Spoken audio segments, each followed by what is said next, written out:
Olá, hoje nós vamos falar sobre a história da construção da Estrada Dona Francisca, hoje conhecida como a SC 418. Quem foi que construiu, em que ano? Quem foram essas pessoas? Acompanhe um pouco da história. A saga de um povo, os antigos imigrantes não saíram da sua pátria natal a fim de fazer um turismo no outro lado do mundo. Na Europa Central, onde viviam a fome e a pobreza, o desemprego e o desespero impulsionaram milhares de colonos a largar tudo e fugir. Para o outro lado do oceano, onde havia um paraíso promissor, lá seriam eles os patrões e donos das próprias lavouras. Ficariam ricos numa terra rica, onde o que fosse plantado vingaria com facilidade, nunca vista em nenhum outro lugar do mundo. No entanto, sabiam dos grandes obstáculos de transpor o penoso serviço de desbravar e rasgar a floresta às piores condições impostas pelo descomunal esforço físico. A falta de socorro nos casos de doenças e acidentes de trabalho, as intempéries e, entre tantos outros, a brutal saudade da pátria natal e dos entes queridos que lá ficaram e nunca mais o veriam. Assim que no Brasil, no início da década de 1850, o engenheiro Carlos Augusto Wunderwald procurava os melhores caminhos para abrir a estrada da colônia Dona Francisca, logo chegou à conclusão que a picada aberta pelas mulas seria o melhor trajeto, e foi mesmo. As mulas instintivamente se defendiam ao andar no mato, desviando dos piores trechos.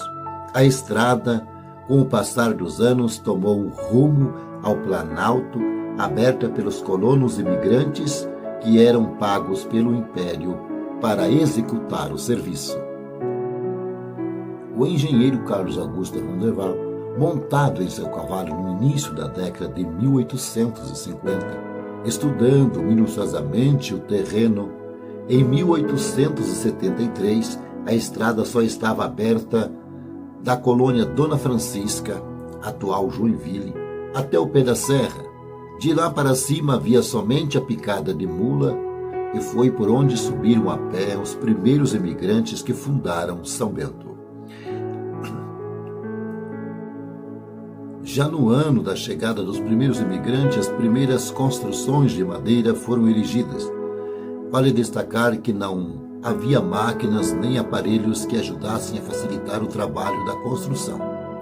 Tudo era feito à força física até a extenuação, desde a roçada para abrir uma clareira na mata, a derrubada das árvores, algumas gigantescas e de fabulosas envergaduras, até o arremate da futura residência. Pode-se dizer que os colonos começaram tudo de mãos abanando. São Bento, em 1876. Já 3 anos após a chegada dos imigrantes, as casas construídas com cercas de ripas de madeira dividindo os terrenos, os desmatamentos próximo às residências, para que a área de roças pudesse estar bem perto das casas. E parece que até uma igreja no alto do morro já existia. A comunidade colonial apresentava bons progressos. São Bento, em 1882. Imagina-se num país estranho, totalmente selvagem, onde tudo tinha que ser feito desde o comecinho, com alta probabilidade de sofrer um acidente e não poder contar com médico, remédio, hospital e nem farmácia.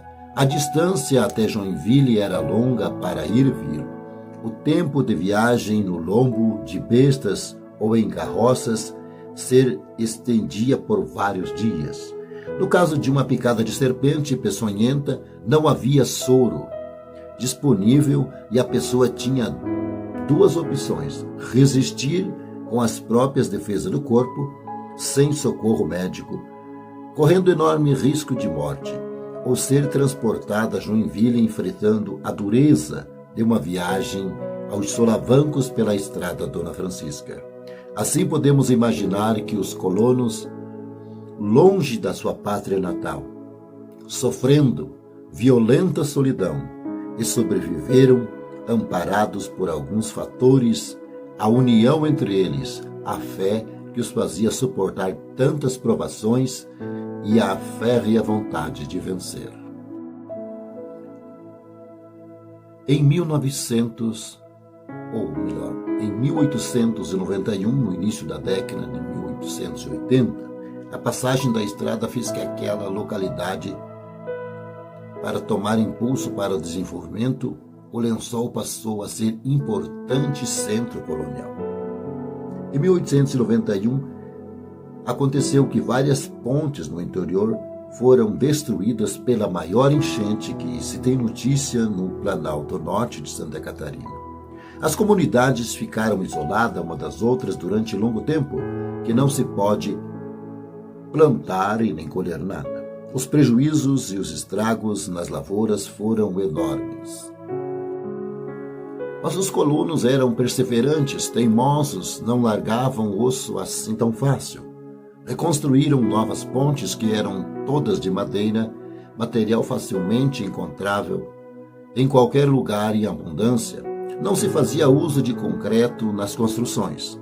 Esse material e até o barro entre grossas vigas de madeira só veio a ser utilizado bem mais tarde, nas casas em estilo enxaimel, imitando as construções europeias. A estrada Dona Francisca teve papel vital no desenvolvimento de Mafra, Rio Negro, Rio Negrinho, São Bento do Sul e Campo Alegre. Por ela escoavam os produtos aqui produzidos. Era via importante de ligação entre o Planalto e Joinville. Foi corredor de carroções e veículos motorizados por longo tempo, quando ainda era estrada de barro, e hoje asfaltada com outros nomes, que a SC 418, é o